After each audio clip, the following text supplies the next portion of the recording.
नमस्कार दोस्तों, आप सभी का स्वागत है आपके अपने चैनल इजी इंग्लिश क्लासेज में। मेरा नाम निशांत है और हम लोग पिछले कुछ दिन से वन वर्ड सब्स्टिट्यूशन का सीरीज कर रहे हैं। बहुत सारे वर्ड हम लोगों ने किए हैं। नए छात्र जो हैं काइंडली पहले तो कॉपी और कलम ले ले, और दूसरी बात कि प्लेलिस्ट बना हुआ है उस प्लेलिस्ट को जाकर देखें, पहले के जो वर्ड्स है उसको देखें। हालांकि आप वर्ड्स कहीं से भी सीख सकते हो, लेकिन बेटर होगा कि आप एक लाइन से एक सीरीज को जो है देखते चले, धीरे धीरे सारा वर्ड कवर होगा। जो नए हैं पुराने हैं सभी लोगों के लिए है। काइंडली वीडियो को लाइक कर दिया करें, अच्छा लगता है, उससे पता चलता है कि आपको हमारा काम पसंद आ रहा है। दूसरी बात कि वीडियो को शेयर कर दिया करें और चैनल को सब्सक्राइब कर दिया करें। ये जो क्वेश्चन हम लोग कर रहे हैं ये वर्ड मास्टर नामक किताब है, उसी से हम लोग कर रहे हैं। तो चलिए स्टार्ट करते हैं। इक्वल इन रैंक, मेरिट और क्वालिटी। जो लोग मेरिट, रैंक आदि में बराबर हो उनको बोलते हैं पीयर। देखो दो तीन वर्ड हैं, अक्सर साथ में पूछे जाते हैं, ध्यान रखिएगा। एक तो ये पीयर हो गया, जैसे वो मेरा पीयर है मतलब मेरे ही एज का है या मेरे ही लेवल का है या मेरे ही वाला उसका स्टेटस है, पोस्ट है, तो उसको पीयर बोलते हैं। कंटेम्प्ररी बोलते हैं समकालीन। अगर दो लोग कंटेम्प्ररी है मतलब वो दोनों एक ही वक्त में हुए हैं, है ना, मतलब एक ही काल में हुए हैं। जैसे तुलसीदास और औरंगजेब कंटेम्प्ररी है मतलब वो दोनों एक ही वक्त के हुए। सुभाष चंद्र बोस और भगत सिंह कंटेम्प्ररी है, वो आगे पीछे नहीं हुए, वो एक ही कालखंड में धरती पर आए रहे, उनको कंटेम्प्ररी बोलते हैं। समकालीन।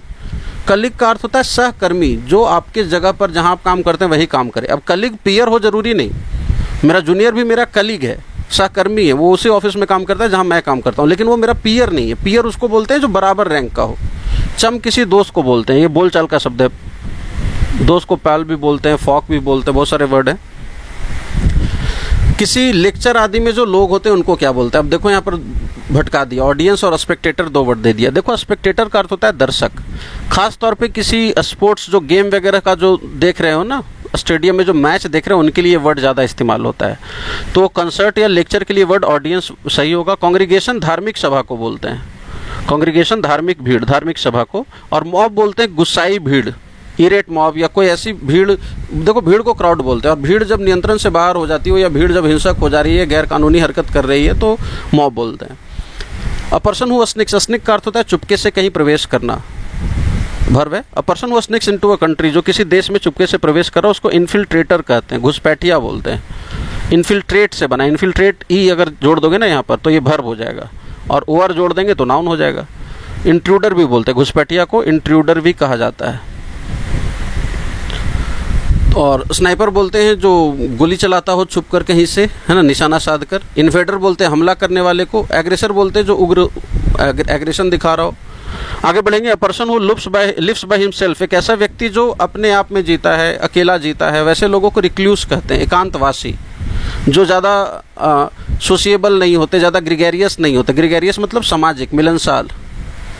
अगर कोई व्यक्ति ग्रिगेरियस है मतलब वो लोगों से मिलना जुलना पसंद करता है, आउटगोइंग नेचर का व्यक्ति, उसको ग्रिगेरियस कहते हैं, GREGARIOUS।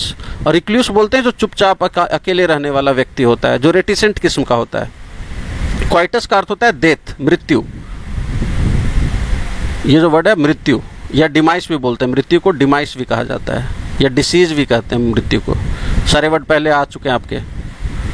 ये मौत के लिए 4 वर्ड, ये नया वर्ड आया क्वाइटस। और क्वाइटस का एक और अर्थ होता है छुटकारा। मृत्यु क्या एक तरीके का छुटकारा है ना। बहुत कष्ट में थे चाचा, 6 महीने से बेड पे थे, उनको क्वाइटस मिल गया। तो कई बार मौत को हम लोग एक अच्छे अफर्मेटिव टर्म में बोलते हैं कि कष्टों से मुक्ति मिल गई, तो वहाँ पर डेथ के बजाय क्वाइटस वर्ड का इस्तेमाल कर सकते हैं। सेज किसी ज्ञानी व्यक्ति को बोलते हैं, नाउन है। बुजुर्ग और अनुभवी और ज्ञानी व्यक्ति को सेज बोलते हैं, एडजेक्टिव बोलते हैं सेजेसियस, वाइज। अगर कोई आदमी सेजेसियस है मतलब वाइज है।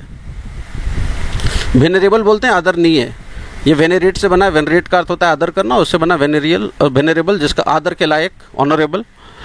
स्मॉल शॉप जो फैशनेबल चीज़ें बेचती है उसको बुटीक बोलते हैं। बुटीक का स्पेलिंग ध्यान रखेंगे, पूछा जाता है। जहाँ से सौंदर्य प्रसाधन वगैरह बिकता है उसको बुटीक कहते हैं। छोटा मोटा जो बूथ होता है, काउंटर होता है, उसको कियोस्क कहते हैं। कियोस्क या बूथ या स्टॉल ये एक जैसे वर्ड हो गए। बुटीक बोलते हैं सौंदर्य प्रसाधन बेचने वाली चीज़ों को, है ना। देखो आम दुकान को मार्ट भी बोलते हैं, दुकान को, दुकान के लिए मार्ट वर्ड भी आता है। अच्छा, वैसा बिल्डिंग जिसमें दुकान भी है और ऑफिसेज भी हो उसको प्लाजा बोलते हैं। खैर आगे कभी देखेंगे। A person who readily, readily मतलब तत्परता से दूसरों पर यकीन कर ले, उसको क्रेडुलस बोलते हैं। आसानी से किसी पर यकीन कर ले, उस आदमी को क्रेडुलस बोलते हैं। क्रेडुलस ऑडियंस मतलब ऐसी ऑडियंस जो आसानी से स्पीकर की बात मान रही है, जो स्पीकर कह रहा है जो ऑडियंस सत्य मान ले, उसको क्रेडुलस कहते हैं। क्रेडिबल बोलते हैं जिस पर विश्वास किया जा सके। देखो वो पैसा नहीं लौटा पाया, लेकिन वो जो कहानी बता रहा है वो क्रेडिबल है, बात सही कह रहा है वो। सेंसिटिव बोलते हैं संवेदनशील, जैसे ये सेंसिटिव एरिया है, कोई सेंसिटिव इशू, आरक्षण एक सेंसिटिव इशू है, राम मंदिर एक सेंसिटिव इशू था, जहाँ पर चीज़ें कभी भी उग्र हो सकती हैं, लोगों की भावनाएं आहत हो सकती हैं, वैसी चीज़ों को सेंसिटिव कहते हैं। सेंसिबल का अर्थ होता है कोई ऐसी चीज़ जो अच्छे जजमेंट पर आधारित हो। जैसे हमें सेंसिबल ड्रेस पहनना चाहिए, ढंग का ड्रेस, सेंसिटिव ड्रेस नहीं बोलेंगे, सेंसिबल ड्रेस।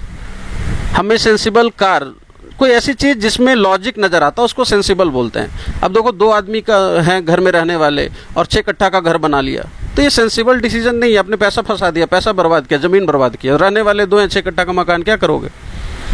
तो सेंसिबली अगर आप कोई काम कर रहे हैं, मतलब सोच विचार कर जो किया जाए, उसको सेंसिबल बोलते हैं। Don't confuse it with sensitive, संवेदनशील।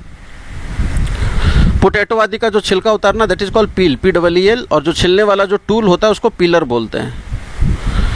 रिंस का अर्थ होता है खंगालना, जैसे बर्तन को जब आप सर्फ या साबुन से धोते हो तो उसको रिंस करते हो, खंगालते हो।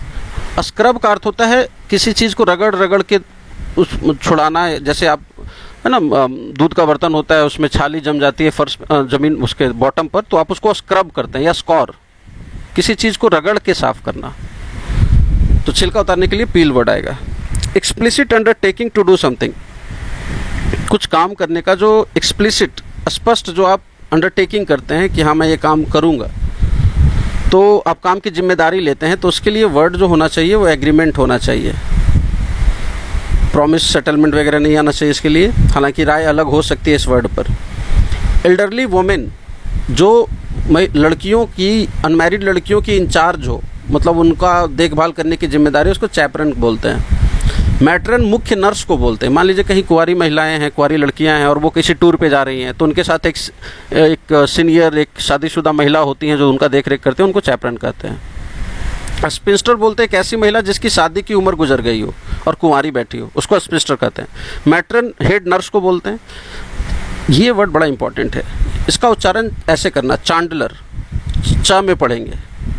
अच्छा, इसको नहीं कंफ्यूज कीजिएगा, बहुत ध्यान से देखोगे यहाँ पर बैलो, ऐसा नहीं कि मंगनी के चंदन घस रघुनंदन, सर फ्री में पढ़ा रहे हैं तो ध्यान नहीं दो, ऐसा नहीं, ध्यान से देखोगे सबको। ये 2 वर्ड आपको कंफ्यूज करेंगे। यह है चांडलर। चांडलर उसको बोलते हैं जो शिप आदि का सामान बेचे, नाव या शिप का जो सामान बेचता हो, है ना, one who sells items related to ships और बोट, या जो ग्रोसरी का सामान, जो ग्रोसरी सामान, राशन, जो राशन बेचने वाला जो दुकानदार होता है, उसको चांडलर कहते हैं। और इसका उच्चारण चा में लोगे। ग्रोसरी मतलब घरेलू उपयोग की चीज़ें, तेल, साबुन, सरफ, है ना, ये सब चीज़ें क्या ग्रोसरी। तो ऐसा व्यक्ति, आदमी को बोलते हैं, ऐसा व्यक्ति जो नाव जहाज से जुड़ी चीज़ें बेचता हो या राशन की चीज़ें बेचता हो, उसको चांडलर पढ़ते हैं। और यह है सैंडेलियर, इसको CH को यहाँ पे स पढ़ना और यहाँ CH को च पढ़ना। सैंडेलियर का अर्थ होता है जो झूमर होता है, छत से लटकता है, जिसमें शीशे होते हैं या जिसमें मोमबत्तियाँ लगा के जलाई जाती हैं ऊपर छत में टांग कर, उसको सैंडेलियर कहते हैं, झूमर। तो बड़ा ध्यान से देखना, दोनों वर्ड में फ़र्क है। CHAND के बाद E आता है, इसमें E नहीं आता, और यहाँ L के बाद I आता है, इसमें नहीं आता। तो ये सैंडेलियर है और ये चांडलर है। देखो, और मैं कुछ वर्ड बता दूं अगर आपको, 1 सेकंड में बता ही दे रहा हूँ, सॉरी।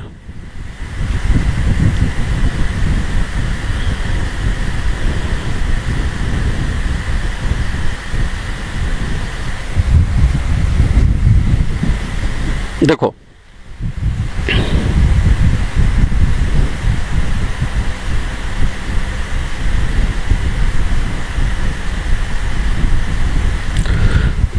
ध्यान से देखिएगा। आमतौर पे जो घर में आपका ईंट का काम करता है, दीवार वगैरह बनाता है, उसको मैसन बोलते हैं। जो आम मिस्त्री होता है ना, राजमिस्त्री, जो घर का जो दीवार वगैरह वाला काम करते हैं, उनको मैसन बोलते हैं। फिर एक अब वर्ड देखो, एक वर्ड आता है हमारे पास मिलिनर, शायद पिछले क्लास में आपको बताए थे। मिलिनर, आर बहुत ही साइलेंट होता है, जैसे कार वाला आर साइलेंट होता है, कार। मिलिनर, मिलिनर बोलते हैं जो लेडीज़ का टोपी वगैरह बनाता या बेचता हो, लेडीज़ हैट जो बेचता हो, ऐसे आदमी को मिलिनर कहते हैं। एक वर्ड बताए थे फैरियर, जो घोड़े का नाल बनाता हो, जो घोड़े का नाल बनाता हो उसको, या घोड़े का नाल बेचता हो उसको फैरियर बोलते हैं। फिर हमने अभी जो वर्ड देखा था चांडलर, चांडलर बोला हो गया जो शिप का सामान बेचता हो या फिर आपका वो ग्रोसरी का सामान बेचता हो। फिर एक वर्ड आता है आयरन मॉन्गर, जो घरेलू टूल बेचता हो या कील काटी बेचता हो, ऐसे लोगों को जो आयरन से जुड़ी चीज़ें बेचता हो, जो हार्डवेयर के दुकानों वाले जो मिस्त्री होते हैं ना, लोग बेचने वाले, उनको आयरन मॉन्गर कहते हैं। ये सारे बेचने वाले लोग हैं, या मैसन छोड़ दो वो मिस्त्री है। फिर एक होता है फ्लोरिस्ट, जो फूल के दुकान में काम करता है, फूल पत्ती बेचता है, जो फ्लावर बेचने वाला काम करता है उसको बोलते हैं फ्लोरिस्ट। तो इस तरह से बहुत सारे वर्ड पहले बताए गए हैं, कृपया करके सबको देखा कीजिए। चलिए, तो ये हमारा हो गया, आगे बढ़ेंगे। एक वर्ड है बाबू इपीटैफ। इपीटैफ बोलते हैं, सॉरी,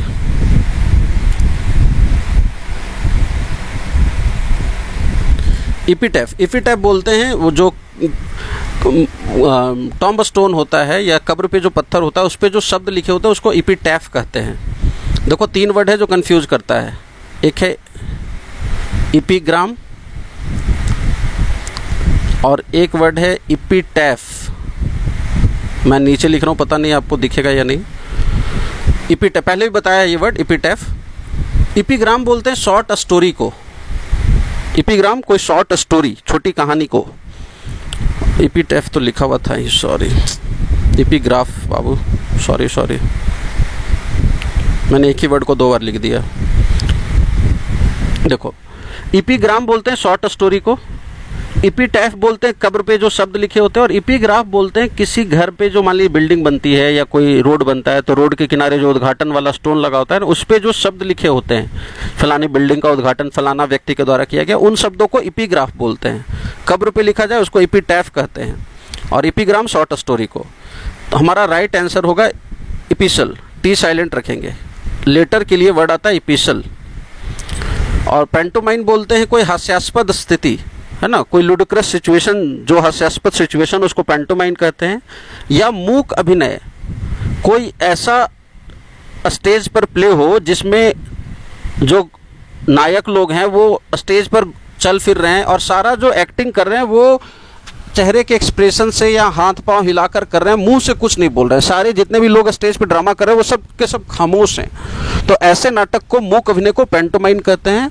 माइन होगा वो, MIME नहीं है, MINE होगा, सॉरी, ये N होगा। या कोई ऐसी स्थिति जो हास्यास्पद हो उसको भी पैंटोमाइन कहते हैं। तो ये नया वर्ड आ रहा है आपके लिए, इसको जरूर लिखोगे। और इपीटैफ, इपीग्राम और इपीग्राफ ये बार बार पूछता है। इपिस्टल आपके लिए नया, इपिसल नया वर्ड आया, टी साइलेंट रखना। लेटर को बोलते हैं इपिसल, राइट आंसर यही है आपका। चलिए आगे बढ़ते हैं। और कहाँ तक हो गया था हमारा? 15 नंबर हो गया। 16 नंबर देख रहे हैं, that which is perceptible. Perceptible का अर्थ होता है जिसको आप अनुभव कर सके।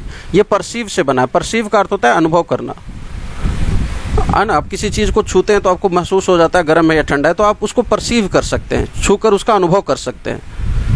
अनुभव करना, उसी से परसेप्टिबल, किसी चीज़ को अनुभव करना। वैसी चीज़ें जिनको छूकर अनुभव किया जा सके उसको बोलते हैं टेंजिबल। ऐसी चीज़ें जो फिजिकल रूप में हमारे सामने मौजूद हैं, जिनको आप छू कर पता लगा सकते हैं। इनटेंजिबल, जो फिजिकली अवेलेबल नहीं है, जिनको आप छू कर अनुभव नहीं लगा सकते। अब सामने वाला आदमी दुखी है तो आप उसको छू के बता सकते हैं क्या? नहीं। लेकिन सामने वाले को बुखार है तो पता चल जाएगा छूने से। तो चीज़ें जिनको छू कर पता चल सकता है, जो फिजिकली इस वर्ल्ड में हैं, उनको टेंजिबल कहते हैं। और जो नहीं है, जिनको आप छू कर नहीं महसूस कर सकते, इनटेंजिबल है। टेनेशियस बोलते हैं जिवट या जुझारू, जो आसानी से हार ना माने, सख्त जान, उसको टेनेशियस बोलते हैं।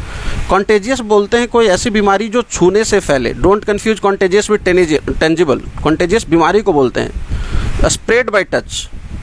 कंटिजेंट बोलते हैं सेना की टुकड़ी को, सेना की टुकड़ी को, या मान लीजिए भारत से 20 लोगों का कोई दल है, 20 लोगों का कोई दल है जो अमेरिका गया किसी कार्यक्रम सेमिनार में भाग लेने, तो उसको इंडियन कंटिजेंट बोलते हैं। तो लोगों का समूह या सेना की टुकड़ी को कंटिजेंट कहते हैं, लिखना जरूर इसको, लोगों का समूह या सेना की टुकड़ी। द इंडियन कंटिजेंट को फलाना होटल में ठहराया गया है, मतलब भारत से जो लोगों का समूह आया, इंडियन कंटिजेंट, लोगों का ऐसा समूह जो एक जगह से बिलोंग करते हो, एक संस्था या एक देश से, और जो किसी कार्यक्रम को अटेंड करने गए, उसको कंटिजेंट कहते हैं। चलिए, liable to be easily broken, जो आसानी से टूट जाए, दैट इज फ्रेजाइल। वीक का कमजोर, कमजोर के लिए फीबल वर्ड भी आता है, कमजोर के लिए फ्रेल वर्ड भी आता है। फीबल मैन कमजोर आदमी, फ्रेल रिलेशनशिप कमजोर, लेकिन जो टूट जाए वो फ्रेजाइल है। इंडेलिबल, जिसे मिटाया ना जा सके, सचिन तेंदुलकर ने भारतीय क्रिकेट पे इंडेलिबल मार्क छोड़ा है, अमिट छाप, जिसे मिटाया ना जा सके, जिसको डिलीट, DEL, डिलीट ना किया जा सके। वोलाटाइल, कोई चीज जो अस्थिर हो। That can not be cured, जिसका इलाज ना हो, इनक्योरेबल। इनसेटिएबल, जिसे तृप्त ना किया जा सके, जिसे सेटिस्फाई ना किया जा सके। इनडिस्प्यूटेबल, जिस पर कोई विवाद ना हो। सचिन तेंदुलकर इनडिस्प्यूटेबल बेस्ट बैट्समैन है पूरे वर्ल्ड के, है ना, संदेह से परे। आगे बढ़ेंगे। Written a statement to give information, that is called memorandum, ज्ञापन। कॉरिगेंडम बोलते हैं सुधार पत्र को, पिछले 2 क्लासेस से बता रहे हैं। छपाई के दौरान जो भूल हो जाती है उसको एरेटम कहते हैं, और जो उसके सुधार के लिए जो लिखा जाता है दैट इज कॉरिगेंडम। ये प्रिंटिंग मिस्टेक है और ये करेक्शन माफ करेंगे, गला फंस रहा है, 2 सेकंड।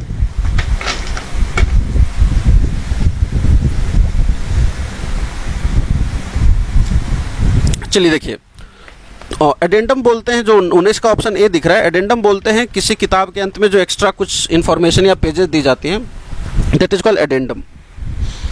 ये जो मंथली मैगजीन है, इस बार इसमें देखो सारे ऑस्कर विनर्स के बारे में जानकारी दिया गया है, 4 पेजेज ऑस्कर पे इन्होंने डेडिकेट किया, तो वो extra pages at the end of a book और मैगजीन, अपेंडिक्स भी बोलते हैं उसको। आगे बढ़ेंगे। स्टडी ऑफ पॉपुलेशन, आबादी का अध्ययन, that is called demography. Astronomy बोलते हैं खगोल शास्त्र, चांद तारों का जो अध्ययन होता है, और इसको नहीं कंफ्यूज करोगे एस्ट्रोलॉजी से। एस्ट्रोलॉजी होता है ज्योतिष विज्ञान। स्टडी ऑफ प्लैनेट्स और स्टार्स की, उनका हमारे जीवन पर क्या असर पड़ता है, दैट इज कॉल्ड एस्ट्रोलॉजी, ज्योतिष विज्ञान। और ज्योतिषी को बोलते हैं एस्ट्रोलॉजर, और एस्ट्रोनॉमर बोलते हैं वो खगोल शास्त्री को जो अंतरिक्ष का अध्ययन करता हो। इकोलॉजी, पर्यावरण आदि का अध्ययन। जीनियोलॉजी होता है वंश वृक्ष का अध्ययन। जीनियोलॉजी, ये ए ध्यान रखिएगा, स्पेलिंग चेक में पूछता है, फलाना से ये 2 लोग पैदा हुए, इनका बेटा ये हुआ, इनके 3 बेटे थे, ये कुंवारे रह गए, ये दोनों का, फिर इसका ये बेटा हुआ, इस तरह की ये जो अध्ययन होता है ना वंश वृक्ष का, that is called genealogy. Right answer अभी हमारा होगा डेमोग्राफी। पॉपुलेशन का अध्ययन, आबादी का अध्ययन, demography. Study of ancient thing, archaeology. पुरातत्व विज्ञान, पुरातात्विक चीजों का अध्ययन, और अध्ययन करने वाले को पुरातत्व, आर्कियोलॉजिस्ट, पुरातत्वविद। कल्ट बोलते हैं किस पंथ को, कोई एक धार्मिक विचार को मानने वाले जो लोग हैं उनको कल्ट कहते हैं। मिथोलॉजी होता है प्राचीन जो मिथ हैं, जो प्राचीन कहानियां हैं जिनकी सत्यता की पुष्टि नहीं हुई है, उनका अध्ययन, मिथोलॉजी, है ना। कोई ऐसी प्राचीन कहानी जिसको मिथ माना जाता है या जो सत्य है या नहीं, कोई दावे से नहीं कहता, उनका अध्ययन मिथोलॉजी। स्पीच जो बिना तैयारी के दिया जाए, एक्सटेम्पर, एडजेक्टिव है, एक्सटेम्पर भाषण। एनल्स बोलते हैं इतिहास को या अभिलेख को, रिटेन हिस्ट्री को अभिलेख बोलते हैं, एनल्स बोलते हैं। ये देखो, ये इतनी बड़ी घटना है, this event will go down in the annuls, मतलब ये लिखा जाएगा। फ्लूक बोलते हैं कोई, इसको फ्लूट से नहीं कंफ्यूज करोगे, फ्लूट होता है बांसुरी, ये जो देख रहे हो बांसुरी। फ्लूक बोलते हैं कोई चीज़ जो किस्मत से घटी हो। A stroke of good luck, कोई ऐसी चीज़ जो किस्मत से हो गई हो, दैट इज फ्लूक। एडहॉक बोलते हैं कोई चीज़ जो तात्कालिक हो, टेम्पोररी हो, फिलहाल के लिए हो। ये जो देखो टीचर्स को लिया गया है, ये टीचर्स परमानेंट नहीं है, इनको जो नौकरी दी गई है ये एडहॉक बेसिस पे दी गई है, तात्कालिक दी गई है, not permanent, temporary. Small shop जो सौंदर्य प्रसाधन बेचता है उसको बुटीक कहते हैं। गारमेंट मतलब वस्त्र होता है, और आर्टिलरी बोलते हैं वैसे हथियार जो चक्कों पर चलते हैं, तोप वगैरह या ऐसे गन जिनको गाड़ी पे रख के कहीं ले जाया जाता है, उसको आर्टिलरी बोलते हैं। या सेना का वो हिस्सा या वह भाग, वो टुकड़ी जो पैदल मार्च नहीं करती बल्कि गाड़ी पे चलती है, उसको आर्टिलरी कहते हैं। जो पैदल मार्च करती है उसको इन्फेंट्री कहते हैं, और जो घोड़े पे चलती है उसको कैवेलरी कहते हैं। सेना की वो टुकड़ी जो घोड़े पे चलती है दैट इज कॉल्ड कैवेलरी। पहले के राजा महाराजाओं वाले टाइम में कैवेलरी बहुत इंपॉर्टेंट होता था, किस राजा का कितना बड़ा कैवेलरी। आर्टिलरी जो गाड़ी पर चलती है, इन्फेंट्री जो पैदल चलती है। Sea with a group of many islands, I think यहाँ नहीं दिखेगा, अगले पेज पे देखते हैं। तो हमने यहाँ 24 नंबर के बाद sea group with a group of many islands, ऐसा समझ जिसमें बहुत सारे आइलैंड्स का समूह हो, उसको आर्किपेलेगो कहते हैं। पेनिनसुला बोलते हैं ऐसा लैंड जो चारों तरफ से या ऑलमोस्ट सभी तरफ से, लगभग सभी तरफ से पानी से घिरा हो। पूरी तरह पानी से घिर जाएगा तो फिर आइलैंड बोलेंगे। इसको प्रायद्वीप बोलते हैं, जबकि आइलैंड को द्वीप बोलते हैं। कंटिनेंट महादेश। लेक्सिकोग्राफी वो डिक्शनरी लिखने का जो काम होता है। Science of the races of Mankind, है ना, मानव जाति के रेसेज का अध्ययन, दैट इज एंथ्रोपोलॉजी, मानव शास्त्र। एंथ्रोपोज का मतलब ही होता है मैनकाइंड, लॉजी मतलब स्टडी। मेट्रोलॉजी होता है मेजरमेंट का अध्ययन, कि मेजरमेंट के यूनिट का अध्ययन, that is called metro. Metro का अर्थ ही होता है माप, और मेट्रोलॉजी का अर्थ होता है माप का अध्ययन, measurement, study of measurement. Ethnology होता है अलग अलग इथनिसिटीज का अध्ययन, अलग अलग रवायतों का जो अध्ययन होता है। और इंटोमोलॉजी होता है कीट विज्ञान, कीड़े मकोड़ों का अध्ययन, इंटोमोलॉजी। इसको नहीं कंफ्यूज करना इटिमोलॉजी से। इटिमोलॉजी का अर्थ होता है शब्दों का अध्ययन, ये जो ऊपर देख रहे हो ETYMO, शब्दों का अध्ययन। इंटोमोलॉजी कीड़े मकोड़ों का अध्ययन। डेट फिक्स करने का अध्ययन, science of fixing date, that is called chronology. अब देखो, फलाना आदमी आया इतिहास में, फलाना शासक आया, फलाना शासक आया, फलाना शासक आया। अब भैया कौन कब किसके बाद आया, तो ये आप चीज़ों को ऑर्डर में करते हैं कि ये इस वक्त आए, ये इस दौर में आए, ये इस सदी में आए। अब कोई कहता है कि नहीं, ये व्यक्ति जो है इन दोनों के बीच में नहीं आए थे, ये व्यक्ति यहाँ आए थे इस पोजीशन पर। तो हिस्ट्री में देखते हो ना, इसको लेकर झगड़ा होता है, क्योंकि हर चीज़ दावे से तो कह नहीं सकते कि ये किस दौर में हुआ, फलाना जो लेखक हुआ किस दौर में था। अब वो कोई इसका कोई परफेक्ट दावा नहीं है, अलग अलग अनुमान है उसके लिए, अलग अलग उसके लिए हाइपोथेसिस है। तो क्रोनोलॉजी बोलते हैं कि घटनाओं का क्रम के अनुसार उनको सजाना, दैट इज क्रोनोलॉजी। कैलोलॉजी बोलते हैं सुंदरता का अध्ययन, स्टडी ऑफ ब्यूटी। एंथ्रोपोलॉजी मानव जात का अध्ययन। इंटोमोलॉजी कीड़ों मकोड़ों का अध्ययन। आगे बढ़ेंगे। Person pretending to be he is not, वो व्यक्ति जो वह होने का दावा कर रहा है जो वह नहीं है। Person pretending to be somebody he is not, इसके लिए वर्ड आता है इम्पोस्टर। इसके लिए जो वर्ड आएगा वो वर्ड होगा इम्पोस्टर, सॉरी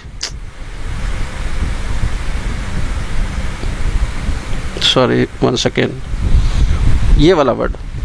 देखो हुआ क्या है ना कि 27 के ऑप्शंस यहाँ आ गए नीचे, और 28 के ऑप्शंस जो है ऊपर चले गए। तो याद ध्यान रखिएगा कि ऑप्शंस ऊपर नीचे टाइप हो गए हैं।